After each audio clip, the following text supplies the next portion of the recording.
तो बहुत पुराने समय की बात है।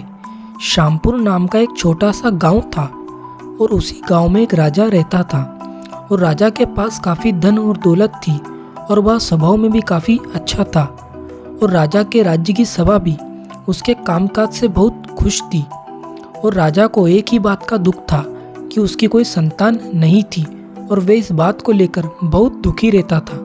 फिर एक दिन राजा ने सोचा, क्यों ना मैं अपने ही राज्य में से किसी एक बच्चे को गोद ले लूं और फिर जिसे मैं अपनी राजगद्दी पर बैठा सकूं और फिर आगे चलकर वही तो मेरे कामकाज को संभालेगा। और यही सोचकर अब राजा ने तय कर लिया कि मैं अपने ही राज्य में से किसी एक बच्चे को गोद ले लूँगा।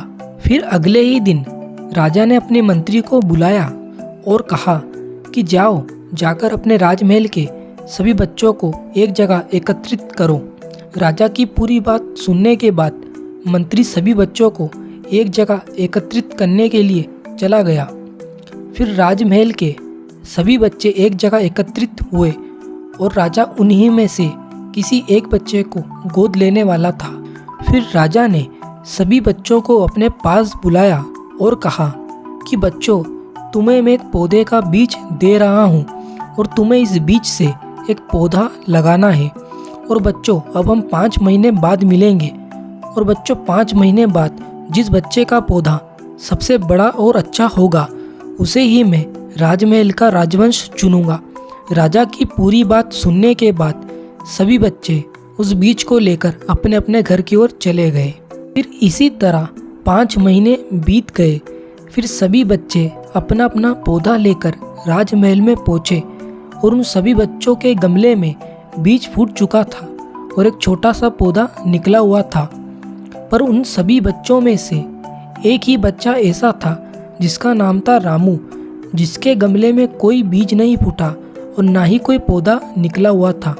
राजू उन सभी के गमले को देखकर बहुत परेशान होने लगा और वह सोचने लगा कि बाकी सभी के गमले में तो एक छोटा सा पौधा आया हुआ है और मेरे गमले में पौधा क्यों नहीं आया। और यह सोचकर वह बहुत परेशान होने लगा। तभी अचानक राजा और सभी बच्चों की नज़र राजू के गमले पर पड़ी। सभी बच्चे राजू के खाली गमले को देखकर उस पर बहुत हंसने लगे और यह सब देखकर राजू बहुत परेशान हो गया। तभी राजा ने उन सब बच्चों से कहा कि बच्चों, शोर ना कीजिए, शांत हो जाइए। फिर राजा ने राजू को अपने पास बुलाया और कहा कि राजू, तुम्हारा गमला खाली क्यों है? क्या तुमने इसकी देखभाल नहीं की?